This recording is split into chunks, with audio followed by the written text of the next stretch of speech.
আসসালামু আলাইকুম সবাইকে। আশা করি সবাই ভালো আছেন। আজকের ভিডিওতে আমরা ফেসবুক অ্যাডসের যে সুবিধাগুলো আছে বা ফেসবুক অ্যাডস আসলে আপনি কেন ব্যবহার করবেন, এখানে কি বেনিফিট আপনি পাবেন সেগুলো সম্পর্কে জানবো। তো চলুন আমরা ভিডিওর মূল টপিকে চলে যাই এবং জেনে আসি ফেসবুক অ্যাডসের ক্ষেত্রে আমরা আসলে কোন বেনিফিটগুলো আমরা পেয়ে থাকি। ওকে, সো ফেসবুক অ্যাডস আসলে যদি আমরা বলি যে বর্তমান সময়ে বা এখন আমরা সবচেয়ে বেশি পরিমাণে যেটা দেখি ফেসবুক ব্যবহার করার সময় সেটা হচ্ছে ফেসবুক অ্যাডস। যদি আপনারা এটাকে ফেসবুক মার্কেটিং বলেন সেটাও একই জিনিস। মার্কেটিং বা ফেসবুক অ্যাডস একই ক্ষেত্রে আমরা কি করি যে ফেসবুককে ব্যবহার করি কোনো ব্র্যান্ড বা কোনো প্রোডাক্টকে প্রমোট করার জন্য। ওকে, সো এই যে ফেসবুক অ্যাডসের কথা আমরা বলি কেন আমরা ব্যবহার করছি সেই সম্পর্কে আমরা একটু সংক্ষেপে জানবো। কারণ হচ্ছে যে সবচেয়ে বড় সুবিধা যেটা ফেসবুক অ্যাডসের সেটা হচ্ছে ফেসবুক অ্যাডের মাধ্যমে আমরা টার্গেটেড অ্যাডভার্টাইজিং করতে পারি। টার্গেটেড অ্যাডভার্টাইজিং বলতে আসলে আমরা কি বুঝি? এখন মনে করুন আপনার কোনো প্রোডাক্ট আছে, সেটা আপনি মনে করেন জাস্ট হচ্ছে ঢাকাতে বিক্রি করতে চান বা চট্টগ্রামে বিক্রি করতে চান, মানে আপনার যে টার্গেট অডিয়েন্স তারা হচ্ছে ওই নির্দিষ্ট এরিয়াতে থাকে। আপনি আপনার প্রোডাক্ট সিলেক্ট করেছেন, আপনার প্রোডাক্টের দাম আপনি সিলেক্ট করেছেন, আপনার টার্গেট অডিয়েন্স আপনি খুঁজে বের করেছেন, অর্থাৎ কোন জায়গাতে আপনি এটা সেল করবেন সেটাও আপনার নির্ধারণ করা হয়ে গেছে। এখন আপনি চাচ্ছেন যে তাদের সামনে অ্যাড দেখাতে বা তাদের সামনে আপনার যে ব্র্যান্ড আছে সেটাকে নিয়ে যেতে। সেক্ষেত্রে যেহেতু এক একটা প্রোডাক্টের এক এক রকম অডিয়েন্স হয়, এক এক রকম টার্গেটিং হয়, সেক্ষেত্রে আমরা কী করতে পারি? টার্গেটেড অ্যাডভার্টাইজিং করতে পারি। যেমন সব প্রোডাক্টের কিন্তু কাস্টমার একরকম না। সাধারণত বেবিদের যে প্রোডাক্ট সেটা কিন্তু বড় কেউ কিনবে না, বা যারা হচ্ছে যে ইয়াং বা হচ্ছে যারা বয়স্ক বা ওল্ড তারা কিনবে না।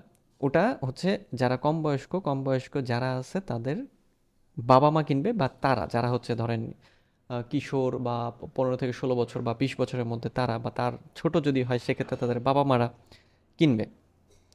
তাহলে আপনার তাহলে কি করতে হচ্ছে? প্রথমে আপনার যে প্রোডাক্ট সেটা তো আপনি স্পেসিফাই করেই ফেললেন যে হ্যাঁ, আমার অমুক প্রোডাক্ট আছে, আমি অমুকের কাছে এটা বিক্রি করব। এরপরে কোন কোন জায়গাতে আপনি বিক্রি করবেন সেটা আপনার নির্ধারণ করতে হবে। তাহলে যখন আমরা অ্যাড রান করি তখন আমরা কি করতে পারি? আমরা বয়সের ভিত্তিতে, লোকেশন বা জায়গার ভিত্তিতে বা জায়গা বাছাই করে আমরা পিপলদের টার্গেট করতে পারি। পিপলদের টার্গেট করা মানে কি? পিপলদের টার্গেট করা মানে যে ওই নির্দিষ্ট বয়সের বা নির্দিষ্ট জায়গার যে ফেসবুক ব্যবহারকারী আছে বা ফেসবুক প্রোফাইল ব্যবহারকারী, আসলে অ্যাকচুয়ালি যেটা যে ফেসবুক প্রোফাইল যারা ব্যবহার করে, কারণ ফেসবুক প্রোফাইলের নিউজ ফিডেই তো অ্যাডটা দেখানো হবে, তাই না? আচ্ছা, শুধু ফেসবুক প্রোফাইলে নিউজ ফিডে না, অ্যাড দেখানোর 18টা প্লেসমেন্ট আছে যেটা আমরা প্র্যাকটিক্যালের সময় দেখব। অর্থাৎ ফেসবুকের স্টোরি, রিলস, তারপরে হচ্ছে যে নিউজ ফিড, তারপরে ইনস্টাগ্রাম আছে।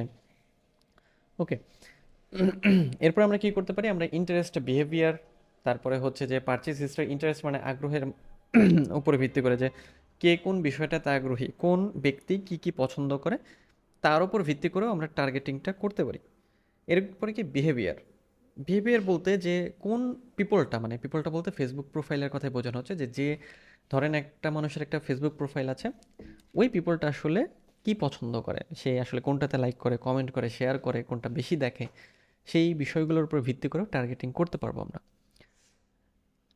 ফেসবুকে 1300-র বেশি টার্গেটিংয়ের অপশন আছে, যে অপশনের মাধ্যমে আপনারা ডিটেলড টার্গেটিং সেট করে দিতে পারবেন। এতে কি হয়? আমরা আমাদের টার্গেটের অডিয়েন্সের কাছে খুব ভালোভাবে পৌঁছাতে পারি। নেক্সট হচ্ছে আরও কিছু বিষয় থাকে, যে পারচেজ হিস্ট্রি, তারপর অনলাইন অ্যাক্টিভিটি, এছাড়া আরও বিষয় যেটা আমরা প্র্যাকটিক্যালি দেখব, যেহেতু 1300-র উপরে আর কি টার্গেটিং আছে, সেটা আমরা প্র্যাকটিক্যালি দেখব। আচ্ছা, সো তাহলে প্রথম বিষয় হলো যেটা, যে টার্গেটেড অ্যাডভার্টাইজিংয়ের একটা বড় সুযোগ আমাদের এই ফেসবুকে আছে, ফেসবুক অ্যাডের মধ্যে। নেক্সট হচ্ছে ডাইভার্স অ্যাড ফরম্যাট আপনি এখানে পাবেন। অর্থাৎ আপনি যখন অ্যাড রান করবেন বা ক্রিয়েট করবেন তখন আপনি দেখবেন যে এখানে অ্যাডের বিভিন্ন রকম আপনি ধরন ব্যবহার করতে পারবেন, বিভিন্ন রকমের অ্যাড সাজাতে পারবেন, তৈরি করতে পারবেন। অর্থাৎ একটা ডাইভার্সিটি থাকবে, একটা বৈচিত্র্য থাকবে, একটা নতুনত্ব রাখার সুযোগ আছে, যেটা আপনারা অ্যাড দেখলেই বোঝেন। কোনো অ্যাড আপনারা দেখেন হয়তো কোনো ইমেজ, অথবা হয়তো ক্যারোজেল মানে অনেকগুলো ইমেজ দেখেন, অথবা অনেকগুলো ভিডিও দেখতে পারেন, অথবা শুধু ভিডিও দেখতে পারেন, অথবা কোনো টেক্সটও থাকতে পারে। এরপরে ইমেজ অ্যান্ড ভিডিওর কথা সেভাবে বলার তেমন কিছু নেই, কারণ ইমেজ এবং ভিডিও অবশ্যই থাকবে। কোনো অ্যাড যখন আমরা দেখাবো, ইমেজ এবং ভিডিওই আমরা সাধারণত ম্যাক্সিমাম টাইমই ব্যবহার করি। আর ক্যারোসেল এবং স্লাইড শো বলতে যেটা বোঝানো হচ্ছে, ক্যারোসেল বলতে বোঝায় আমি যদি 10টা ইমেজ মানে 10টার মধ্যে মানে 10টার মতো মানে 10টা পর্যন্ত সর্বোচ্চ ইমেজ বা 10টা পর্যন্ত ভিডিও বা 10টা ভিডিও ব্যবহার করি, সেক্ষেত্রে ওটা ক্যারোসেল হয়। এবং স্লাইড শোর ক্ষেত্রে আমি কি করলাম যে আমার যে কয়েকটা ছবি আছে আমি দেখাতে চাই, মনে করেন সেগুলো সেট করে দিলাম, ওটা আমার স্লাইড শো হয়ে যাবে। এরপর আমরা কালেকশন অ্যাড তৈরি করতে পারি। আমার যদি কোনো ই কমার্স শপ থেকে থাকে বা আপনাদের কারো ই কমার্স যদি শপ থাকে, সেক্ষেত্রে আপনি কালেকশন অ্যাড তৈরি করতে পারেন, অর্থাৎ আপনার যে প্রোডাক্ট আছে সেগুলোকে শোকেস করে বা সেগুলো একসাথে করে। স্টোরি অ্যাড বলতে আমরা যে স্টোরিটা দেই সেই স্টোরি দিয়েও আমরা অ্যাড ক্রিয়েট করতে পারি, রান করতে পারি। মেসেঞ্জার অ্যাডস, আমরা মেসেঞ্জারের জন্য অ্যাড ক্রিয়েট করতে পারি, মেসেঞ্জার অ্যাড দেখাতে পারি। আসলে অনেক সুবিধা বা ফেসবুক অ্যাডের আসলে প্রচুর বেনিফিট আছে, যেটা আমরা আসলে বর্তমান সময় জানি, যে এই জন্যই আমরা সবাই ব্যবহার করি ফেসবুক অ্যাডকে। সবাই হয়তো ফেসবুক অ্যাড হিসেবে এটাকে না চিনলেও অনেকে বুস্টিং নামে বা বুস্ট পোস্ট নামে চেনে। তবে যদি আপনি অ্যাড রান করতে চান বা প্রফেশনালভাবে কাজ করতে চান, সেক্ষেত্রে আপনার অ্যাড ম্যানেজারে গিয়ে মানে বিজনেস অ্যাকাউন্ট থেকে অ্যাডস ম্যানেজারে গিয়ে অ্যাড রান করতে হবে। কারণ বুস্ট পোস্টটা হচ্ছে প্রাইমারি লেভেলের। আপনার অ্যাডভান্সের ক্ষেত্রে আপনার অবশ্যই অ্যাড ম্যানেজারে গিয়ে এটা ক্রিয়েট করতে হবে এবং সেই অ্যাড ম্যানেজার হবে আমাদের বিজনেস অ্যাকাউন্টের মধ্যে। ওকে, নেক্সট আমরা যেটা জানবো সেটা হচ্ছে যে আমরা যখন অ্যাড রান করি, অ্যাড রান করার পরে আমাদের আসলে ইমপ্রেশন কেমন আসলো, মানে আমরা যে অ্যাড রান করলাম তার ইমপ্রেশন, ক্লিক, কনভার্সন রেট, তারপর কস্ট পার ক্লিক বা সিপিসি, তারপরে রিটার্ন অন ইনভেস্টমেন্ট বা আরওআই যেটাকে আমরা বলি, সেটা আমরা ট্র্যাক করতে পারি। অর্থাৎ ফেসবুক অ্যাডস ম্যানেজারের মধ্যে ফেসবুক অ্যাডস ম্যানেজার আমাদের কি দেখায়, এগুলোর হচ্ছে আমাদের রেজাল্ট দেখায়। তখন আমরা কি করতে পারি, আমাদের অ্যাড ক্যাম্পেইনের যে বাজেট আছে বা আমাদের যে সেটিংস আছে বা আমাদের যে অ্যাড কপি আছে, সেটা আমরা কাস্টমাইজ করতে পারি বা অপটিমাইজ করতে পারি, যাতে আমাদের অ্যাডের রেজাল্ট আরও অনেক ভালো আসে। নেক্সট হচ্ছে বাজেটের একটা ফ্লেক্সিবিলিটির বিষয় থাকে অ্যাডের ক্ষেত্রে। আপনি কি করতে পারেন, আপনার যে বাজেট আছে সেটা আপনি লাইফ টাইম বাজেট সেট করতে পারেন বা ডেইলি বাজেট সেট করতে পারেন। অর্থাৎ আপনার ইচ্ছা মতো আপনি কি করতে পারেন, আপনার বাজেটকে কাস্টমাইজ করতে পারেন। এই কাস্টমাইজ করার মাধ্যমে আপনি আপনার যে পছন্দ মতো অডিয়েন্সের কাছে পছন্দ মতো সময়ে এবং পছন্দ মতো বাজেটে আপনি পৌঁছাতে পারেন। রিটার্গেটিং ক্যাপাবিলিটি, রিটার্গেটিং বলতে বোঝায় যে আমার পেজে কেউ এসেছে বা আমার প্রোডাক্ট কেউ দেখেছে একজন, বা আমার ওয়েবসাইটে কেউ এসেছে, তাকে আমি আবার টার্গেট করে তার সামনে আমি আবার অ্যাড দেখাবো। অ্যাড যখন আমরা রান করি, যেহেতু আমরা অ্যাড ম্যানেজারের মধ্যে আমাদের যে অ্যাডগুলো আমরা রান করি তার যাবতীয় ডিটেলস আমরা পেয়ে যাই, সেক্ষেত্রে আমরা কী করতে পারি, আমরা পরবর্তীতে কাস্টম অডিয়েন্সের মাধ্যমে লুকে লাইক অডিয়েন্স তৈরি করে আমরা রিটার্গেটিং করতে পারি।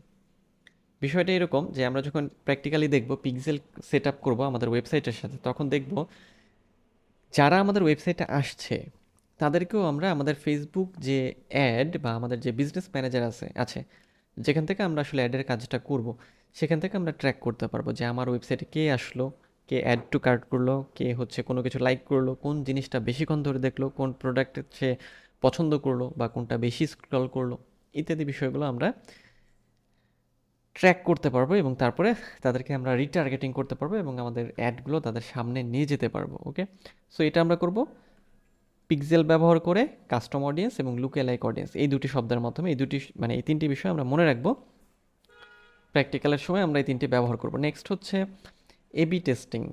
এবি টেস্টিংয়ের ক্ষেত্রে আপনি কি করতে পারেন বা এবি টেস্টিং কী জিনিস? এবি টেস্টিং হচ্ছে যে মনে করেন আপনার যে অ্যাড, সেই অ্যাডের আপনি কিছু কপি তৈরি করলেন, মানে ধরেন 2-3টা ইমেজ বা 2-3টা টেক্সট বা প্রাইমারি টেক্সট বা হেডলাইন ব্যবহার করলেন। অর্থাৎ কোনটা বেশি ভালো পারফর্ম করে সেটা ফেসবুক আপনাকে বলবে যে হ্যাঁ দেখো, তুমি এগুলা রেট দিয়েছো, তো তোমার এগুলোর মধ্যে আসলে এটা বেশি ভালো কাজ করে বা এটা ভালো রান করেছে। এটা হচ্ছে এবি টেস্টিংয়ের বিষয়। আপনি কী করতে পারেন, বিভিন্ন অ্যাড ভেরিয়েশন ব্যবহার করতে পারেন, যেমন ভিজুয়াল মানে আমাদের ছবি বা ভিডিও, অ্যাড কপি হতে পারে কোনো টেক্সট বা আমাদের প্রাইমারি টেক্সট বা ডেসক্রিপশন বা হেডলাইন, তারপরে টার্গেটিং অপশন। তার মানে যে কোনটা আমাদের অডিয়েন্সের কাছে বেশি পৌঁছাচ্ছে, অর্থাৎ কোনটা অডিয়েন্স আমাদের বেশি পছন্দ করছে। দিস ডাটা ড্রাইভেন বা driven approach helps you optimize your campaigns for better performance. অর্থাৎ আপনারা ডাটা ড্রিভেন মার্কেটিংয়ের কথা শুনেছেন, যে ডাটা ড্রিভেন মার্কেটিংটা হলো যে আমার কাছে যে পরিমাণ ডাটা আছে, আমি যে ডাটাটা অ্যানালাইজ করছি বা অ্যানালাইসিস করছি, সেই ডাটা অ্যানালাইসিস করে আমি কি করব, আমার মার্কেটিং স্ট্র্যাটেজিটা সাজাবো।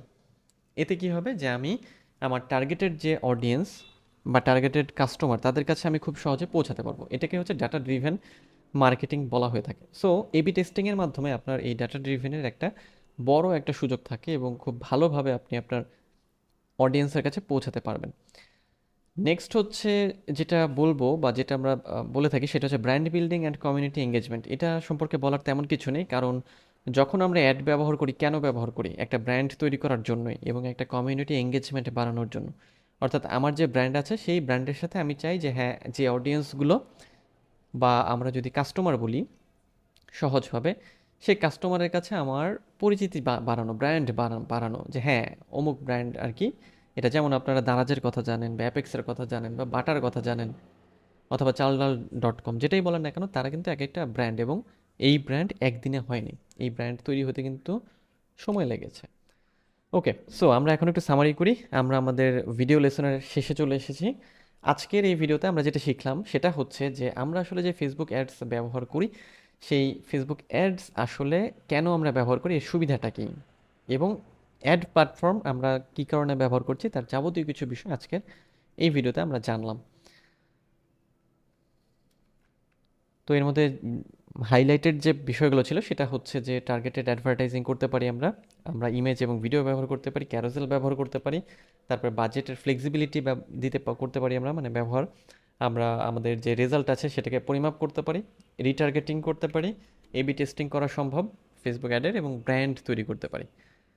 তো আজকের ভিডিও এ পর্যন্তই। দেখা হবে পরের লেসনে আমরা ফেসবুক মার্কেটিং এর কিছু ট্যাকটিক্স সম্পর্কে জানবো। কোনো বিজনেস যখন আপনি রান করবেন সেক্ষেত্রে আমরা মার্কেটিংয়ের জন্য কী ব্যবহার করি সেটা আমরা পরের লেসনে জানবো। তো দেখা হচ্ছে পরের ভিডিওতে। সেই পর্যন্ত সবাই ভালো থাকবেন।